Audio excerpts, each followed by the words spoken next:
And it's now my pleasure to welcome the President of Autism Europe, Harold Neerland.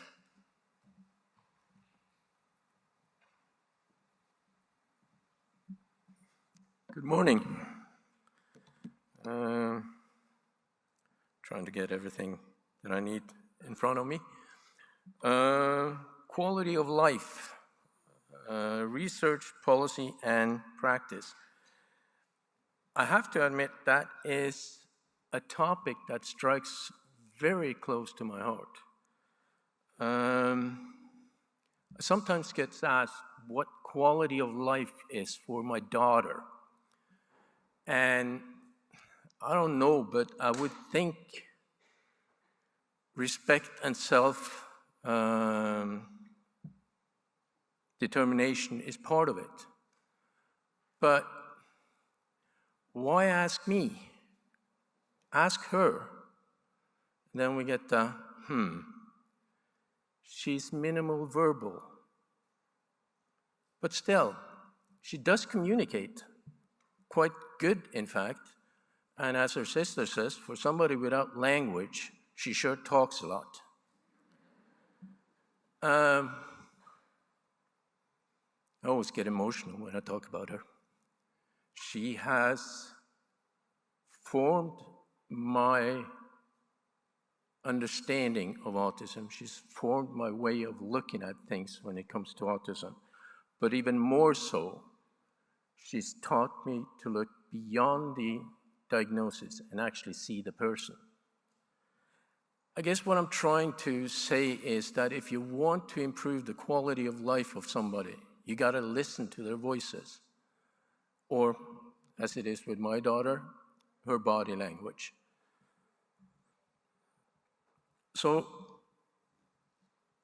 autism is complex, but is it really complicated? Autism is age, it is gender, it is context, it is cultural, and it is personality. In fact, autism is uniquely individual. The EU is looking to create a common approach to autism. And I'm a little bit sort of, where's the uniquely individual in that? But yes, we do need a common framework, not the least because all the barriers are the same. But that approach needs to be flexible to ensure that everybody is on board and that nobody gets left behind. A conference like this is about new ideas and by backing up those ideas with science. John Naisbitt, the American author, once said that we're drowning in information, but starving of knowledge. And to a certain extent, I understand that. The point here is that we need science to point us to how to turn that information into knowledge. Conferences is also about raising awareness, but with public awareness also comes miscommunications. So let's try through these days to dispel any and all misconceptions that still exist about autism. The great Norwegian author Henrik Ibsen once said that a truth lasts 17 to 18 years, seldom longer. And again, I tend to agree. What we thought was the gospel truth when my daughter got the diagnosis is not the way we look at autism now or the approach we have. And I would hope that the effort of people with lived experience, and I actually include families and caretakers in that expression has been instrumental to this change. In closing, I would say a few sort of standard phrases that I always use when I'm up here. To the scientists, remember who you're talking to and use a language we understand. We need that science. To the politicians, you know, you guys with the money, listen and see what you can use to improve the services. To practitioners, show us how we can point to that common framework. And to the people with lived experiences, listen and see what you can use. After all, guys, cherry picking is the essence of individualism. So thank you and enjoy the conference.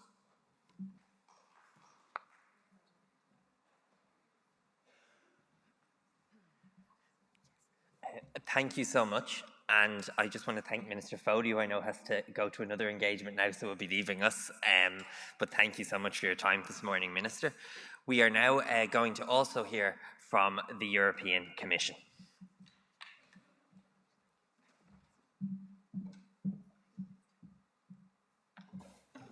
Ladies and gentlemen, it is a pleasure for me, on behalf of the European Commission, to contribute to this landmark event for the autistic community.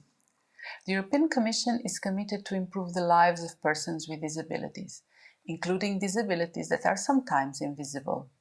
This is mostly the case for people on the autistic spectrum, for whom full inclusion in the society is not obvious. For autistic persons, challenges are perpetuated by persistent negative stereotypes and prejudices. They fuel discriminatory practices in many areas like education, employment, or access to healthcare, just to name a few examples. These inequalities impact negatively the quality of life of autistic persons. The European Strategy for the Rights of Persons with Disabilities is the policy framework that guides our work. We take action at EU level and stimulate member states to make progress in their areas of competence. We are doing so through legislation, policy, funding, and awareness raising, promoting a cross-cutting human rights-based approach to disability. Some of our most important actions include the Disability Employment Package, Accessible EU, and the Guidance on Independent Living and Inclusion. I see that in the program of your event you have specific sessions that are devoted to women with autism, different age groups, and relevant challenges. I can only praise this approach, as going deeper into intersectional issues is crucial to identify specific needs and possible solutions. This intersectional approach is also driving our work on a set of renewed equality strategies, which we will present in the coming weeks and months. The continued implementation of the European Strategy for the Rights of Persons with Disabilities up to 2030 will be part of these efforts, and we count on our long-standing partners to inspire and stimulate our reflections. We certainly count on Autism-Europe and its member organizations to continue our good cooperation and jointly reflect on the challenges that are specific to persons with autism. By partnering with you, by benefiting from your expertise, we make sure that persons with disabilities can share their views on EU policies and can contribute to improve their situation. Organizations like yours allow us to see where the challenges concretely lie in the lived experience of persons with disabilities. I am certain this event will once again prove to be rich in ideas and suggestions on how to make the lives of autistic persons better. I wish you productive discussions and I look forward to hearing their outcome. Thank you for your attention. We thank the European Commission for that message. At the heart of this conference, and after many months of hard work, has been putting together the scientific programme that we're also looking forward to engaging. from inviting keynote speakers, to running our abstract process, to engaging with the hundreds of submissions from right across the world for people to participate and present their ideas at the Congress, our scientific committee has been to the fore. We are so proud of the work the scientific committee has done, which we see as a real model of co-creation, with, for the first time, the scientific committee having an autistic majority and bringing together a broad range of disciplines and expertise from Ireland and right across Europe.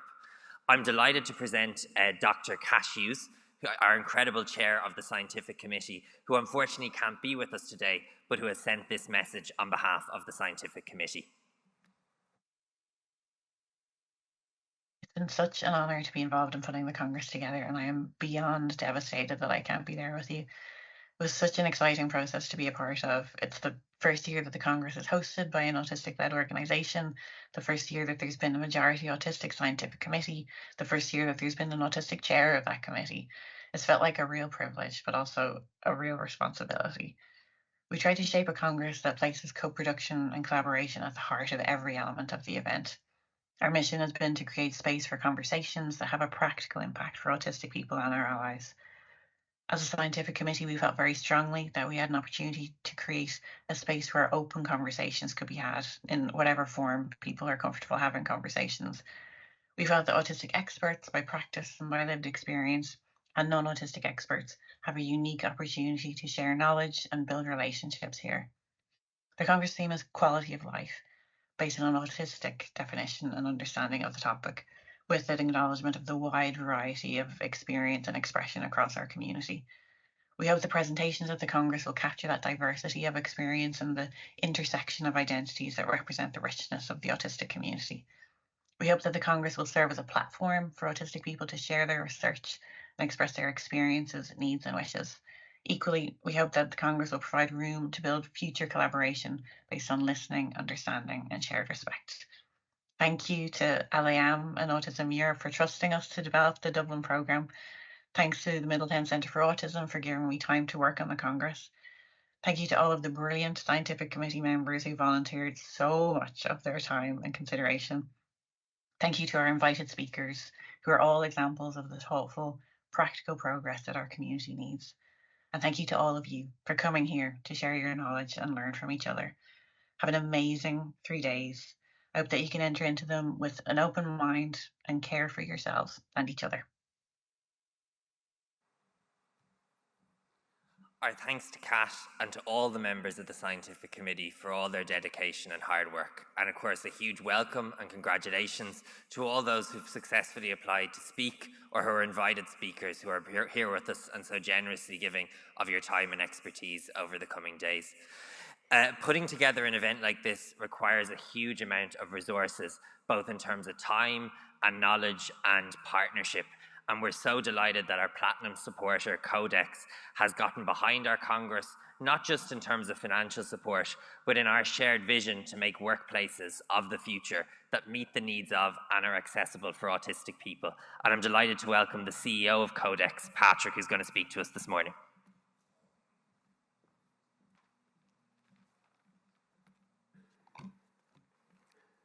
Thanks for the introduction, Adam. Absolutely delighted to be here. The sun is shining, there's a great energy, and I'm really excited for the next couple of days. So, thanks again. My name is Patrick Murphy, and I'm the CEO of Codex, Ireland's leading provider of office supplies and services. We're so proud to be the platinum sponsor for this fantastic event and be part of what I think will be a great few days. Codex was established in 1979 by my father, and we are an independent, innovative, second-generation family business with 100 staff based right in here in Dublin. When I took over the business in 2019, I wanted Codex to have a vision that would make a real, lasting difference. Through input from our fantastic team, our partnership with As I Am, and the work that we're doing day in, day out with thousands of Irish businesses across Ireland, we have found that vision to create workplaces where everyone can thrive. Something that I'm really proud of. We are so proud to be partnering with Adam Harris and his team in As I Am, Ireland's leading autism charity, whose vision to create a society where every autistic person is accepted, valued, and respected as they are. This aligns so much with my belief and the vision of Codex. The theme of this year's Congress centres around quality of life.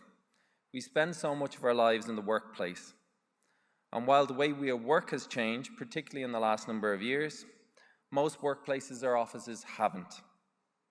If the workplace is to be a place of connection, then we must design it that everybody can connect and feel like they can belong. This is a problem that we at Codex hope that we can come up with some solutions.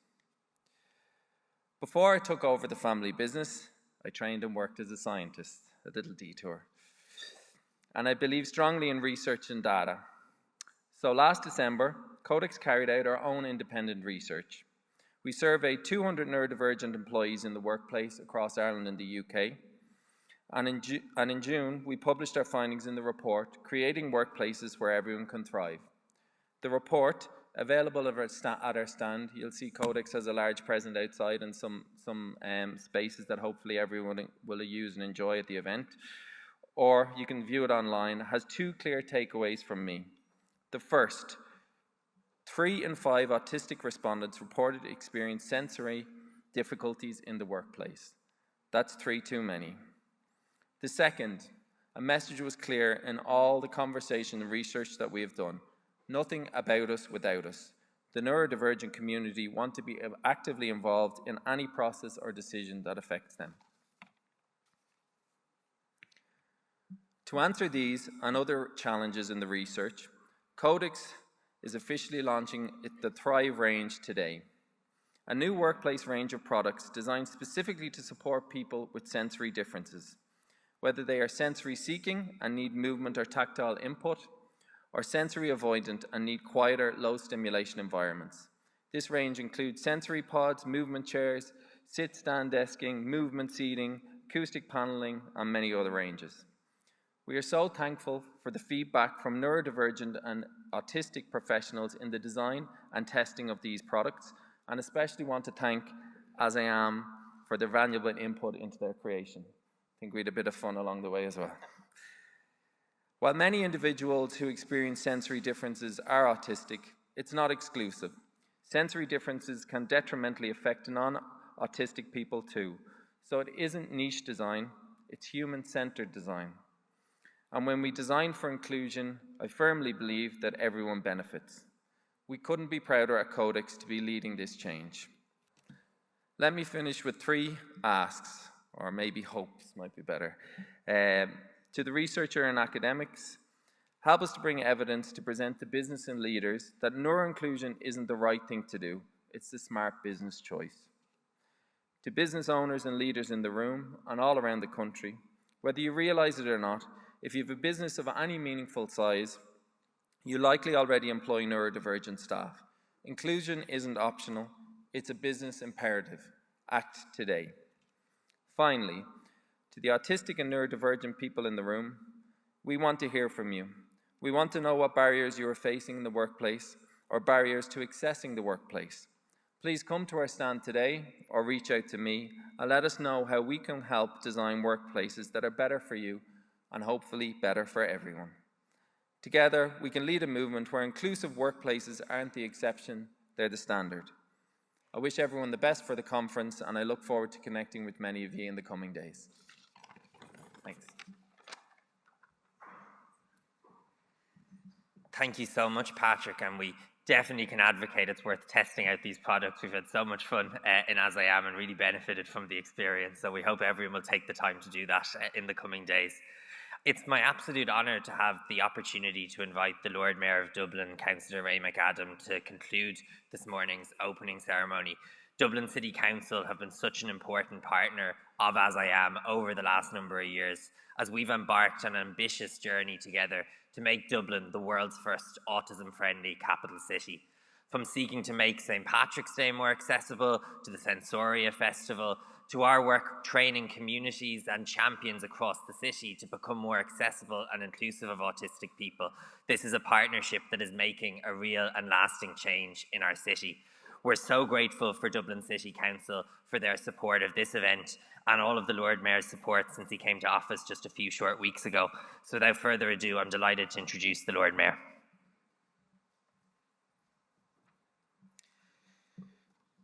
President Neerland, distinguished delegates, ladies and gentlemen, it is my great honour as Lord Mayor of Dublin to welcome you to our capital city and to this historic occasion, the 14th Autism-Europe International Congress.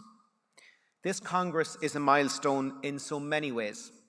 It is the first time the Congress has been held here in Ireland, and it is the first time in its proud history that it is hosted by an autistic-led organisation. That fact alone speaks volumes. It reflects not only how far we've come, but how determined we are to go further in building societies that are inclusive, accepting and respectful of all. And I want to pay a warm tribute to As I Am, Ireland's autism charity, for bringing this Congress to Dublin. As I Am is a young organisation, but one that has achieved extraordinary impact in such a short space of time. It has transformed public understanding of autism in Ireland. It has raised awareness, built empathy, and crucially, secured change in policy and practice.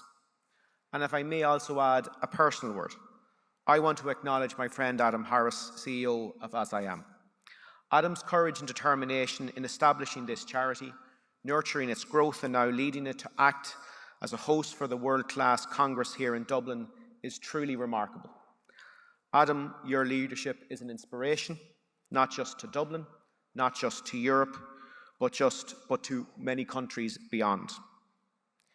The vision that As I Am champions is simple, yet profound, that every autistic person should be accepted as they are, equal, valued, respected. At its heart, this is a vision about giving people the same chance in education, the same chance in employment, the same chance in community and civic life, and above all, the same chance to achieve a high quality of life. That is why the theme of this year's Congress is so important: quality of life, research, policy, and practice. Now, this theme did not come about from behind closed doors. It was chosen through a European-wide consultation with autistic people, family members, and professionals. It reflects the lived experience of thousands, and it places centre stage the one question that matters most: how do we ensure autistic people are supported to live lives of dignity, fulfilment, and choice? And I want to commend the work of the Scientific Committee, which embodies the spirit of partnership and co-production.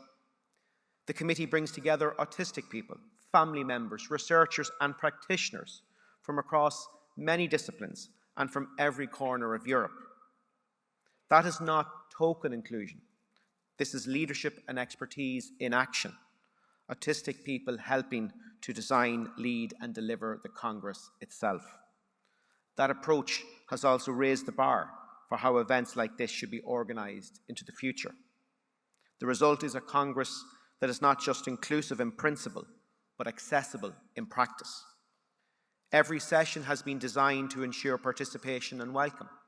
Every delegate can feel valued, and everyone here will leave not only with new knowledge, but with new tools to improve lives, research, and practice when you return home. That is why the response has been so strong. More than 1,800 delegates from over 60 countries, a global community gathered here in Dublin. And Dublin is very proud to welcome you. Our city is vibrant and modern, rooted in heritage, but confident in its future. And Dublin is leading the way in promoting autism inclusion, acceptance, and accessibility. Just last year, Dublin City Council committed to working with As I Am to become the world's first accredited autism-friendly capital city. And later this year, I will publish the plan to deliver on that commitment. This is a pledge that I take seriously as Lord Mayor, because a city that excludes even one person is not complete. A city that values diversity, that embraces difference, and that ensures accessibility for all is a stronger, better, and more successful city. And alongside that work, I will also launch the Dublin Disability Inclusion Drive during my term as Lord Mayor. This initiative will seek to embed disability inclusion into every part of city life, in our public spaces, in our workplaces, in our cultural institutions, and in our civic decision-making. My ambition is simple: to position Dublin as Ireland's most inclusive city for people with disabilities. And that ambition builds directly on the principles of this conference and echoes the mission of As I Am. And at a national level, progress is also being made. Last year, the government published our Autism Innovation Strategy. That strategy provides a framework for change across policy and practice. But let me be clear, frameworks alone are not enough. Events like this Congress are where frameworks come alive, where ideas, research, and lived experience come together to inspire real action on the ground. And I want to acknowledge with gratitude the support that has made this Congress possible. The Department of Children, Disability and Equality, Dublin City Council, and the many sponsors and exhibitors who have lent their backing. Special thanks must go to your Platinum sponsor Codex.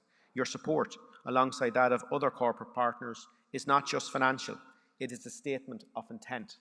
It signals that business and civil society together can drive inclusion. And in particular, I welcome the commitment to shift the dial on autism and employment. This is an area where Dublin can and must lead. As Lord Mayor, I am determined to make sure that happens. So over the coming 3 days, you will share knowledge, research, and best practice. You will debate, challenge, and inspire one another. But you will also, I hope, experience the warmth and welcome of our city. Dublin is famous for its hospitality. It is a city of villages, each with its own character and community spirit. It is a city of poets, musicians, and storytellers. And it is a city of great resilience and generosity, where conversation is never far away. The Congress team has put together a social programme that will allow you to experience that spirit firsthand. From the buzz of our city centre, the charm of our neighbourhoods, our traditional music, contemporary creativity, I hope you will get a chance to enjoy and experience as much of Dublin as possible. So let me close again with a few words of gratitude and encouragement. To As I Am, for your vision and leadership. To Autism-Europe, for your support and partnership. And to you, the delegates, for your presence and commitment. Together, you are raising the standard of what inclusion looks like. Together, you are building a Europe in which autistic people are recognised, respected, and celebrated as they are.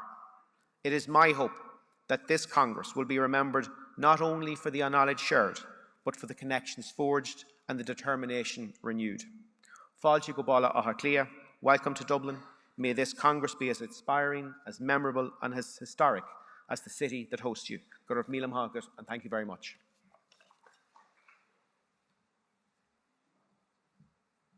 A huge thank you to the Lord Mayor for his very thoughtful contribution, and once again for Dublin City Council for all their support of this fantastic event. This now concludes this morning's opening ceremony. Our first keynote speaker, Maya Tudor, will be on this stage just very shortly. So I will now hand over to the next chair of the session, and we can begin the Congress proceedings. So thank you very much.